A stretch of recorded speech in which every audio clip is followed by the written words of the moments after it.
अब जब वो भी नहीं चला तो इन्होंने विपक्षी दल के जो नेता मजबूत थे उनको इशारा दिया कि आप हमारे साथ आ जाओ।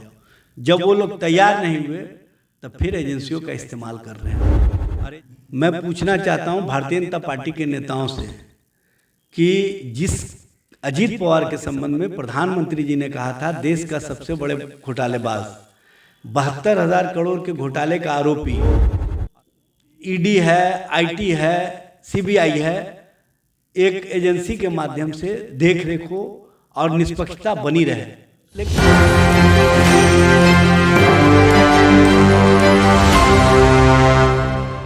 नमस्कार, मैं नंदन, आप देख रहे हैं न्यूज़ 24। देखिए, सबसे पहले इस वक्त हमारे साथ जुड़े हुए हैं राजद के प्रदेश प्रवक्ता एजाज अहमद। सबसे पहले बात करेंगे, ईडी ने केजरीवाल को भी गिरफ्तार कर लिया। क्या कहिएगा, जो बीजेपी से टकरा रही है वो गिरफ्तारी ही उनकी होती जा रही है? जब आप स्पष्ट रूप से पहले ही कह रहे हैं कि जो बीजेपी के सामने खड़े होते हैं उनको कहीं ना कहीं प्रताड़ना सहनी पड़ती है और ये हकीकत है और ये दिख भी रहा है।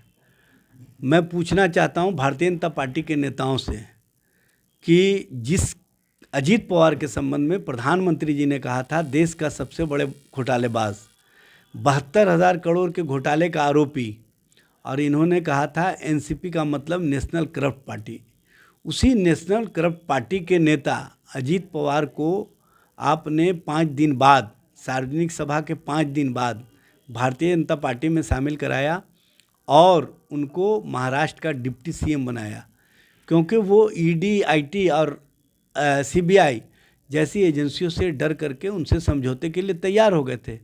उसी तरह से ये हेमंत सोरेन जी को भी तैयार करना चाह रहे थे। हेमंत सोरेन जी ने कह दिया कि मैं जेल जाना पसंद करूंगा, लेकिन कभी भी भाजपा की नीतियों के सामने नहीं झुकूंगा, तो वो जेल चले गए। उसी तरह से लालू जी और उनके परिवार के साथ भी ये काम करते रहे, लेकिन लालू जी और उनके परिवार और उनके लोग स्पष्ट रूप से कहे चाहे जितना भी प्रताड़ना सहनी पड़े, चाहे जितना भी प्रयास कर लो, हम लोग झुकने वाले नहीं हैं। और आप देख रहे हैं कि क्या स्थिति है, क्या परिस्थिति बना दी गई है। कल रात जब दिल्ली हाईकोर्ट से एक मामले पर वो गए थे स्टे लेने के लिए, तो हाईकोर्ट ने कहा कि 2 दिन बाद इस मामले पर मैं विस्तृत सुनवाई करूंगा। तो इसी बीच में ईडी को इन्होंने रात 9 बजे के करीब भिजवाने का काम किया। पूरे घर को खंगाल लिया गया, कुछ नहीं मिला। तब इनको कहीं ना कहीं जो राजनीतिक बदले की भावना या जो राजनीतिक हित साधने की उनकी नियति रही है, उन्होंने पहले से ही अजीत पवार की तरह सबों को प्रस्ताव दिया, लेकिन जो इनकार किए, जो मुखर होकर के खड़े हुए, उनको जेल की सलाखों का सामना करना पड़ रहा है। और आप देख रहे हैं कि केजरीवाल जी को भी कल रात गिरफ्तार कर लिया गया। सबसे बड़ी बात यह है कि जो एजेंसियां हैं उनका किस तरह से राजनीतिक हित साधने में इस्तेमाल हो रहा है, ये HD रमन्ना साहब जो पूर्व मुख्य न्यायाधीश थे उनकी टिप्पणी से समझ सकते हैं। उन्होंने कहा था इन एजेंसियों को अपनी विश्वसनीयता बनाए रखने के लिए बेहतर ढंग से काम करना चाहिए, और एजेंसियों के संबंध में कहा था केंद्र सरकार को दिशा निर्देशन दिया था कि इन एजेंसियों की विश्वसनीयता के लिए अलग से आयोग बना दें, जिसमें सभी का, जो ईडी है, आईटी है, सीबीआई है, एक एजेंसी के माध्यम से देख रेख हो और निष्पक्षता बनी रहे। लेकिन किस तरह से माननीय न्यायालय के टिप्पणी के बाद भी ईडी के चीफ को एक्सटेंशन पर एक्सटेंशन देते रहे भारतीय जनता पार्टी सरकार, और किस तरह से इस्तेमाल करती रही एजेंसियों का, ये स्पष्ट रूप से सामने आ गया।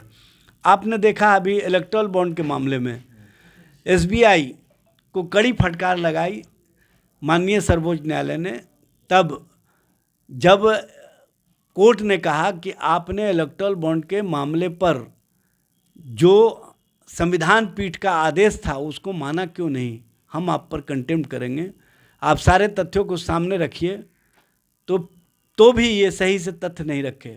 तीसरी बार जब कोर्ट ने और सख्ती दिखाई, तब इन्होंने कल जाकर के सारे तथ्य रखे। अच्छा, लोकसभा चुनाव नज़दीक है और उस बीच जितने भी कंपेटिटर हैं, जितने भी विपक्ष के हैं जो टक्कर दे सकते हैं बीजेपी को, उन्हीं पर बीजेपी टारगेट कर रही है। देखिए, बीजेपी को इस बात का डर है कि जनता और जनता के बीच से हम उखड़ चुके हैं, जनता का हम विश्वास खो चुके हैं। तो अपने राजनीतिक जो परसेप्शन है उसको बनाए रखने के लिए कहीं ना कहीं विपक्षी दलों के नेताओं को टारगेट कर रही है, और टारगेट का मकसद सिर्फ ये है कि बदनाम करो और राजनीतिक रोटी सेको। लेकिन भारतीय जनता पार्टी के लिए सारा गेम प्लान उल्टा पड़ रहा है। भरम और धर्म की राजनीति चलाए, वो भी नहीं चला। उसके बाद आप देखें कि जब एसबीआई के मामले पर माननीय सर्वोच्च न्यायालय का जिस दिन फैसला आया, लगा भारतीय जनता पार्टी को और केंद्र सरकार को कि हमारी भद पिट जाएगी, तो इन्होंने हेडलाइन बदलने के लिए सीए को पिटारे से निकालने का काम किया, वो भी नहीं चला। अब जब वो भी नहीं चला तो इन्होंने विपक्षी दल के जो नेता मजबूत थे उनको इशारा दिया कि आप हमारे साथ आ जाओ। जब वो लोग तैयार नहीं हुए तब फिर एजेंसियों का इस्तेमाल कर रहे हैं, और एजेंसियों को कहीं ना कहीं अपने राजनीतिक विरोधियों को साधने के लिए कर रहे हैं, यह स्पष्ट रूप से दिख रहा है। लेकिन चाहे जितना भी प्रयास कर ले, चाहे जितनी भी कोशिश कर ले, देश और देश की जनता समझ रही है कि ये वेंडेटा पॉलिटिक्स है, ये बदनाम करो और राजनीतिक हिस्सा दो। भाजपा का जो स्लोगन है उस स्लोगन के अनुसार काम चल रहा है। और आपको मैं बता देना चाहता हूं कि 2014 से अब तक जितने भी मामले दर्ज हुए हैं 97% से ऊपर इसमें विपक्षी दल के नेता, कार्यकर्ता या उनके साथ वाले लोगों को ही कहीं ना कहीं टारगेट किया गया है, और कन्विक्शन रेट है 0.05%। तो इसी से समझा जा सकता है कि कहाँ पर ये एजेंसियों का इस्तेमाल अब किस हद तक कर रही है, ताकि हमारा जो चुनाव का बैतरनी है वो किसी हाल में पार कर ले। लेकिन भारतीय जनता पार्टी को पता नहीं है कि अब देश की जनता ने मन और मिजाज बना लिया है। चाहे जितना भी आप कोशिश कर लो, अब देश की जनता परिवर्तन और परिवर्तन के प्रति जो संकल्पित है वो परिवर्तन होकर रहेगा।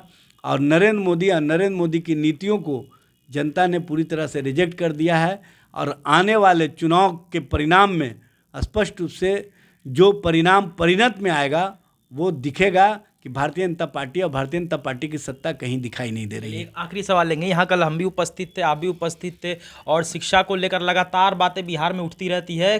छात्राएं इंटरमीडिएट के बाहर प्रदर्शन कर रहे थे बीजेपी कार्यालय के, और उन्होंने कहा कि हमें बर्बरता से प्रशासन ने पीटा भी और चोटें भी उन्होंने दिखा कि हमें चोट भी लगी। तो कहाँ तक सही लगता है कि पुरुष प्रशासन, फिर से हम रिपीट कर रहे हैं, पुरुष प्रशासन लड़कियों पर बर्बरता से ऐसे वार करे? देखिए, इन लोगों का महिलाओं के प्रति, महिलाओं के सम्मान के प्रति कोई भाव नहीं है। और आप देख रही हैं कि महिला खिलाड़ियों के साथ किस तरह से बर्बरता केंद्र की सरकार ने किया। तो जब जब भाजपा साथ आती है तब तब महिलाओं पर अत्याचार की घटनाओं में, छात्र छात्राओं पर अत्याचार की घटनाओं में वृद्धि होती है। और ये लोग नहीं चाहते हैं कि देश का लोग, देश का गरीब, देश का शोषित वंचित, देश का दलित आदिवासी, देश का अल्पसंख्यक समाज का लोग शिक्षा व्यवस्था में आगे बढ़े। इसीलिए उच्च शिक्षा व्यवस्था को महंगा कर दिया गया, और नई शिक्षा पॉलिसी के तहत जिस तरह से इंटरमीडिएट को कॉलेजों से समाप्त कर दिया गया है, और 20 सेशन से जब निकाला जा रहा था तो अपनी मांगों को लेकर के, अपनी बातों को रखने के लिए जब यहाँ पर छात्र छात्राएं आई थी तो किस तरह से भाजपा कार्यालय के सामने प्रताड़ित किया गया और किस तरह से उनके साथ दुर्व्यवहार किया गया, वो फुटेज लोगों ने भी देखा है, हम भी देखे हैं। ये इंसान और इंसानियत को शर्मसार करने वाला है, और इस तरह की घटनाओं पर अभी तक से कोई एक्शन नहीं होना, कहीं ना कहीं सरकार और सरकार की जो सोच है महिलाओं के प्रति वो स्पष्ट रूप से पता चलता है। जिस तरह की राजनीति भारतीय जनता पार्टी शिक्षा के साथ, नौजवानों के रोज़गार और नौकरी के साथ और आम लोगों के साथ कर रही है, और महिलाओं के साथ जो सम्मान का भाव नहीं दिख रहा है, यह स्पष्ट करता है कि इनको जनता और जनता के हितों से कोई मतलब नहीं है, जनता के सवालों से कोई मतलब नहीं है। सिर्फ ये राजनीति करना चाहते हैं, और राजनीतिक रोटी और राजनीतिक हित कहाँ से सत्ती है उसी पर भारतीय जनता पार्टी और जनता दल यू का ध्यान रहता है। चलिए धन्यवाद। अब देख सकते हैं राजद के प्रवक्ता एजाज अहमद इस पर हमारे साथ जुड़े हुए थे। हमने साफ तौर पर इनसे पूछा सबसे पहले कि जिस तरीके से ईडी जो भी भाजपा के विरोध में खड़े होते हैं वही गिरफ्तार क्यों होते हैं। साफ तौर पर हमने केजरीवाल कल रात में जिस तरीके से ईडी ने गिरफ्तार किया उन्हें, वो आप सब उससे परिचित होंगे उस खबर से। साथ में हमने इनसे ये भी जानने का प्रयास किया कि जिस तरीके से कल इंटरमीडिएट के छात्र एवं छात्राओं पर लाठीचार्ज हुई और उनकी जो मांग थी उसको सुना गया या नहीं सुना गया, वो आने वाला वक्त ही बताएगा। उस विषय पर भी हमने खासा बातचीत की एजाज अहमद से। साफ तौर पर उन्होंने जो भी कहा विजुअल में देख सकते हैं। ये थी आज की रिपोर्ट। धन्यवाद।